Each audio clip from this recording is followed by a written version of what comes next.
Hello and welcome to Peaceful Packs. I'm very excited to be bringing you here a little bit of Bloomburrow, the set I have been ecstatic for ever since I first heard it was announced. I know it was an incredibly popular set the first time my LGS was having to do tickets in advance because so many people wanted to get their hands on these adorable creatures. The amount of thoughtfulness and clever design that went into capturing all of these little animals that we know so well, emphasizing their features, keeping them with that iconic style that so many people have compared to properties from their childhood, whether it's Redwall, whether it's Beatrix Potter, whether it's Rescuers Down Under, that vibe of little animals wearing adorable clothes, that pastoral feeling. So let's go ahead and pop this open and just see if we get any beautiful art. People may know I have a bit of a penchant for rabbits, so I'm always excited to see the bunny cards. Oh, love that. Love that pack sound. You can see we've got an art card in the back. I'm already excited to see what that is. I love the art cards in here. So, our first card is Psychic Whirl. Oh, I love this. I love that sort of abstract style, the bright interplay of colors. I love seeing the black cards, but they're not flat like a lot of fantasy environments tend to do, like black, dark, evil, where you just have like, oh, a zombie on a grey field, absolutely forgettable. But this, look at that. The broken art style is almost like a mosaic. It's a cool little card, you know. For 3 mana, an opponent discards 2 cards. Seen that before. But it has a payoff for being in rats. And that's what I like so much about this set. It didn't feel like there was a bunch of super busted include everywhere, but it really did make all of the creature types feel like they matter. I can only hope that we see more and more of all of these things, see more rats, see more rabbits, see more bats in the upcoming sets, and hopefully go back to Bloomburrow for even more. So in green, we have Sticky Tongue Sentinel, a really important enabler for the frog mechanic. 3/3 reach. When it enters, return up to one other target permanent you control to its owner's hand. A lot of people slept on this earlier on because they were like, it's kind of bad putting one of your creatures back, but they were missing talents with ETB effects. This with Hunter's Talent was phenomenal. So if we look at the art here, we of course have a fantastic frog.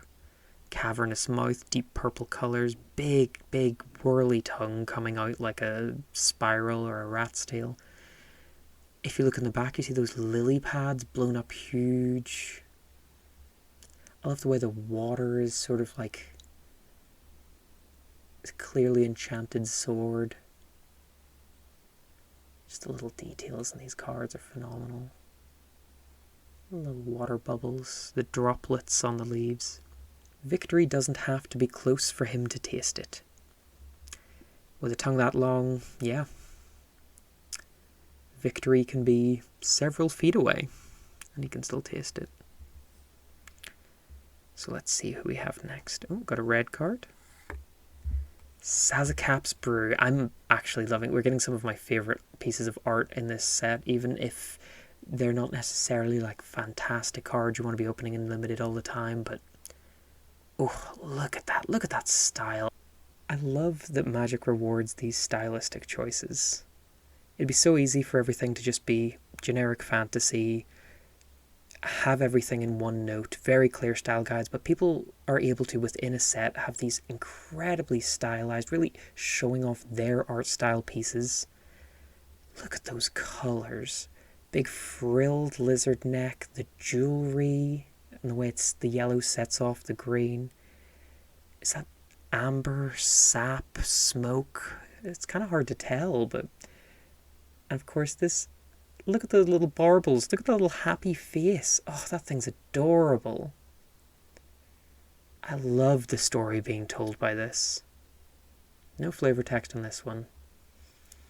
But the gift cards were a really cool mechanic. Being able to give yourself something that's a bit overpowered and versatile, but also giving your opponent something in the equation. A lot of people just give the gift without even thinking about it, but I've seen people beat by a fish before. Blue Finch Formation. This one's really bright and cheery. Unfortunately, didn't see a lot of play. At least I didn't see it being played a lot. Birds didn't get a ton. They didn't do fantastically in limited, but the art on them is so good. And like, see the color changing from like the inner wing where there'd be the cartilage as they fan out into the feathers. See the pinions at the back of the tail. Those little feet. Oh, like, these are like proper birds. It's amazing. But they're also birds with fashion taste. The little feather on the hats. That scarf. And as you can see, they're pulling... I was about to say, is that a character we know? I don't think it is. It's just some kind of weasel or mink. When it enters, target creature you control gains flying until end of turn. Largely a mechanic that works on having them and having other things that don't fly. And that's just kind of the bird's payoff. And of course, Offspring. Amazing mechanic. My main deck is a blink deck. I like to make little copies of cards and get the payoff benefits of their ETBs. Being able to offspring something is just another way of doing that, and I love seeing that. I love small creatures with good effects. It surprises people. 9/9s are flashy, but a 1/1 with a really cool ability, oh, happy with that every day. Also just love the leaves in the background. There's so much story and like just sort of the architecture of the valley. Like, Bloomburrow is a gorgeous plane. Crumb and get it. We're getting all of the beautiful cards here today. Look at this painting. I think a lot of people don't realize this bat has a baguette. Like, they are taunting and feeding this calamity beast with a big old chunk of bread. That would work on me. Love bread. Gift of food is on flavour. And then, yeah, it's a nice little combat trick. And combat tricks often struggle in limited, but a 2/2, indestructible, just for giving a food. Yeah, I mean, it gives your creatures a lot of durability, but it's just, the design is what I love so much about it. Gorgeous purple swirls, those stars, the red light interplaying on the flames coming from the Calamity Beast. And of course the bat's outfits are just always phenomenal.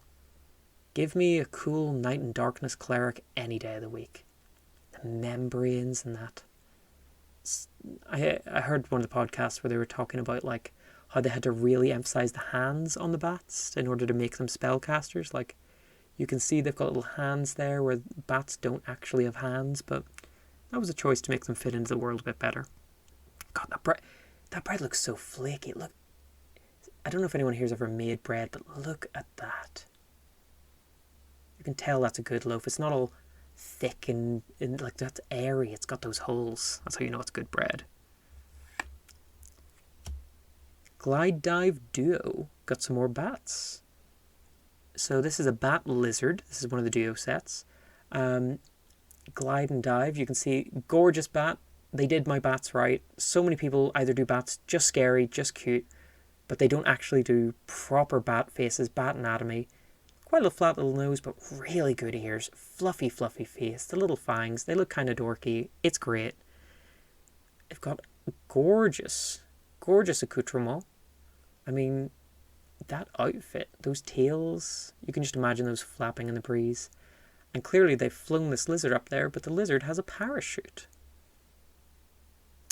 Catch the thermal, called the bat. What's a thermal? Cried the lizard. Love it. The dialogue between them. I think it's so cool in the duo sets how they can have creatures with such... because they don't stylistically clash so much when you're running a couple of different ones in the deck at the same time, but having them in the same art piece and making sure they both still capture their energy, especially at different sizes, you know, making sure they're both getting their appeal in there. It's a tricky balance, but I feel like they really hit it with a lot of these cards. Head of the Homestead. Yes, this is a Beatrix Potter card. This is a card that wins games in limited too. We have that soft, sketchy field guide style that I love so much. We have background details. We have a water barrel with a big sort of curved scoop. We have dandelions growing. little cage, little bell. We have the most fed up looking rabbit you've ever seen, who is currently in the middle of making dinner for 1, 2, 3, 4, 5, 6, 7 rabbits that we can see. Just 7 in shot. Making a big old pot of food, and you have interrupted them. She has the frying pan. You best have brought food with you. Interrupting a rabbit folk dinner is a most grievous offence. If you must do so, bring gifts for the little ones, or bring a shield. Giddy's Guide to the Valley.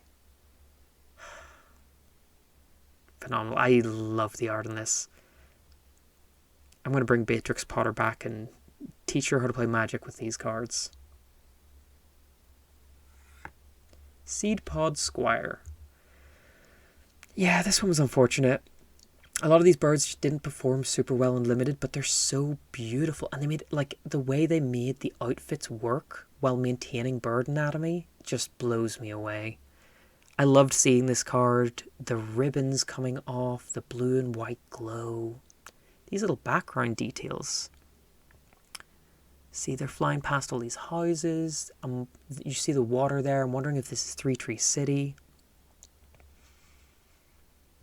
Little acorns in the corner. I love the style on this. It's just such a pretty card. If you think he's loud now, wait until he starts the battle song. Clement, pessimistic adventurer.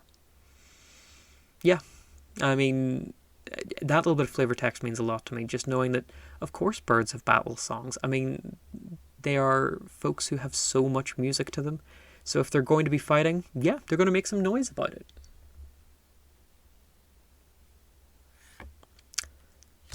Huskburster Swarm. A lot of people were very excited to open this one. It could do a lot of damage when you can get it out, but even I'm not entirely sure what it is. There's no text on, like flavor text on it. It's a swarm of, well, I guess it's a swarm of huskbursters. Some sort of insect, perhaps. Like, if you can kind of, I think you can kind of see it best in this corner here. They seem to be some sort of chitinous being, little bugs or something. Beetles? Oh, there we go. Right in the bottom left. That is a stag beetle from the looks of things. I guess maybe it's just lots and lots of, I think it's a lot of stag beetles. I think that's what we have going on here. It's just an endless amount of stag beetles. I mean, yeah, that's why it's so terrifying, because one big thing, at least you know what you're doing, but just with a swarm this big, it's just, you just run. It's just going to eat everything. This is going to turn a city just into twigs. Big 8 mana, 6/6, menace and death touch, and cost reduction. Elemental insect. There we go. Sugarcoat. Funny little card. So people were talking about how it says flash, enchant creature or food. Enchanted permanent is a colorless food artifact with the abilities of food. 2, tap, sack it, gain 3 life. It loses all of the card types and abilities. And people were like, well, why does it say enchant creature or food? Is that just a flavor thing? Like, you're going to be using this on a creature. There's a few food creatures, but, you know, like, why does it say enchant creature or food? And that's so it doesn't fall off at the end. You enchant a creature with this, it loses all other card types. It would immediately then not be a creature, and this wouldn't be a valid target, and this would go to the graveyard. So you have to have it enchant foods as well, because that's what you wind up enchanting at the end. Fun piece of art. I mean, it's got a gingerbread rabbit. I can't not love that. Like, it's got the gumdrop buttons. It's everything. You see, like, the clothes. Like, I love that they've gone for a real cartoony style contrasted with, like, the staff and the bell and the big heavy gloves and the tattered robes. Like, this was a fantasy-ass mage who got hit by... Sorry, just focus there. These mouse wizards in the back. Rats. Those rat wizards in the back. And has just had their day ruined. And we have, of course, one of the fun jokes here. Some jokes have the punchline baked in. Yep. I wonder if it was the joke that came first or the art. But yeah, this is just... I think it's just such a lovable card because it's just such a fun piece of flavor. Like, everything on this card works together. It turns something into food. That's what the art is doing. It's got the name for it. You love to see it. Bright Blade Stoat.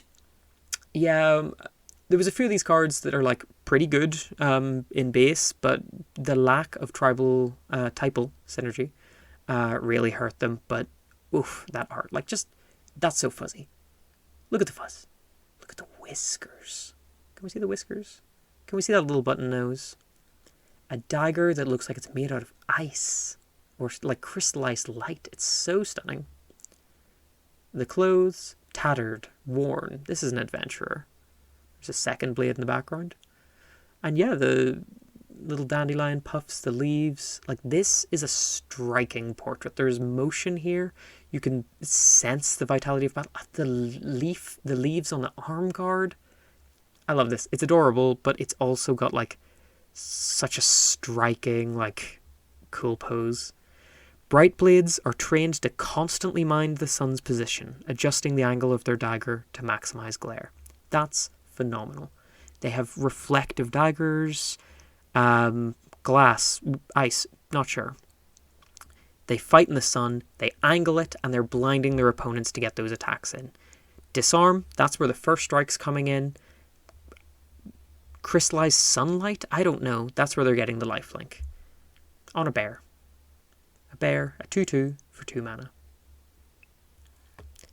Our rare here, Jackdaw Savior. This one's got really nice art as well. This wound up being very cool. It's a 3 mana 3/1 flyer.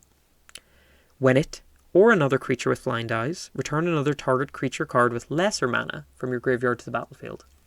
A lot of scrambles, a lot of misplays I saw from people who were like, aha, and I bring... Nope, this is the same mana cost.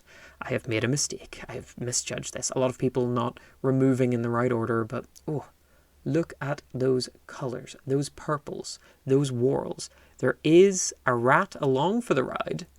Jackdaws are class birds, you know, like, they form those gangs. They're always up to something. They're mischievous. It has a really nice staff in its mouth. Like, the vibrancy of flying through a storm, the tempest, the purple swirls, the forked lightning. It's a really striking image. You love to see it for a resurrection card. Like, yeah, this is... It stylistically looks like a reanimator. It's a savior. I mean, look, it's saving a rat from... I don't know how the rat got up here. Calamity Beast, maybe? What have we got for our land? Oh, it's a full art. Oh, look at this swamp. Springtime, unless I'm mistaken. Obviously, we had the spring, summer, autumn, and winter varieties. Fall, if you're American. There's something about the art style in this one. It almost has like... It almost looks a little bit 3D rendered, especially sort of here in the background. I don't know why. For some reason, like, just the art on, like,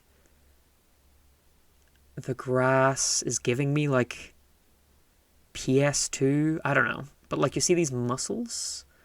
You know, there's a lot about, like, how the otters... And this isn't an otter in the card, I don't think, but how they're, like, harvesting clams and oysters for food.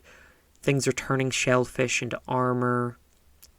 I love the plants. The big dandelion puffs in the corner.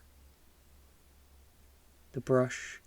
And yeah, you see the stream running through. Like, it's a really nice card. There's something about this one. Maybe it's just the shadows. Maybe it's the way the shadows work that's just tickling my brain slightly wrong, but I still do love these full art lands. And at the back, we have a shiny... Ooh! Gale Windamoose. This is one to watch out for in the set because, I mean, 6 mana up is always... 6 mana in green, you're like, either you have no cards in hand or something's about to happen because green's not always on it, but like a 6/6 flash, vigilance, reach trample, this is just spell of, go on, attack me, it's fine, I don't have anything, and then you ruin someone's day. So the foiling's lovely. The fact that it's not just flat foil, it's emphasizing the elemental, like windy moose, and then you see what's going on here. We've got like a little mouse trying to help another mouse that's been swept away. This is a type of calamity beast. It's representing gales, tornadoes. You see like sort of the eye of the storm here, which does look really nice in foil. The twigs breaking, the forest shattering, the tree coming apart. Can we see the way it splinters?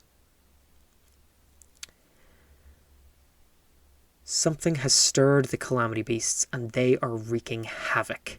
Anyone who wishes to help, come forth. Whether it's with your swords in the fight or your shovels in the field, join me. Mabel, heir to Cragflame. If anyone read the story, Mabel the mouse, who you might also recognise from the as being the red-white mouse who creates Cragflame, the legendary equip artifact, is just... She's a mother and she is a hero. She is there to save everyone in Valley.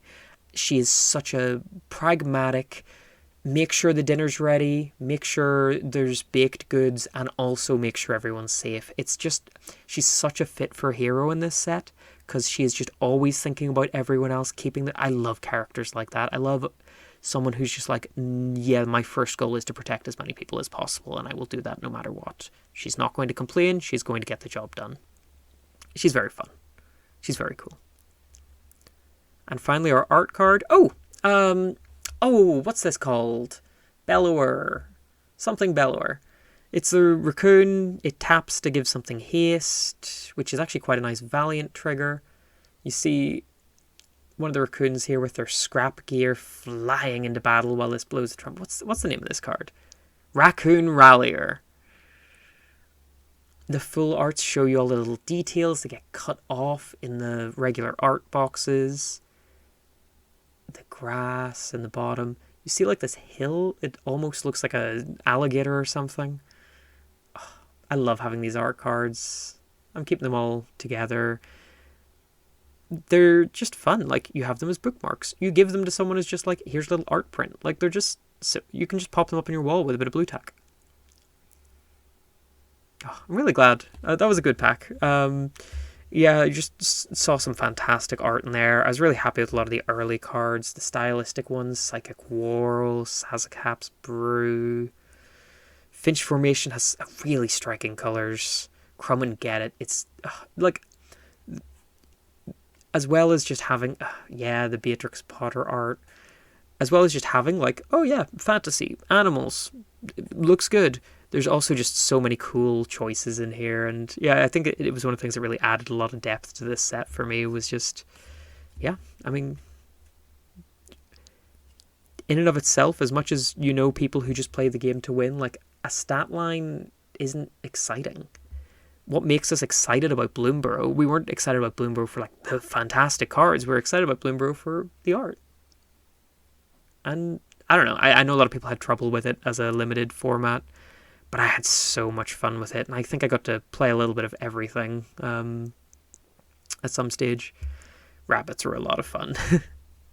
Well, thank you for watching. Let me know if you had any particular card art in Bloomburrow that you were really excited for, anything that made you really happy, or even just anything that you noticed with these cards that you hadn't noticed before. Thank you for watching.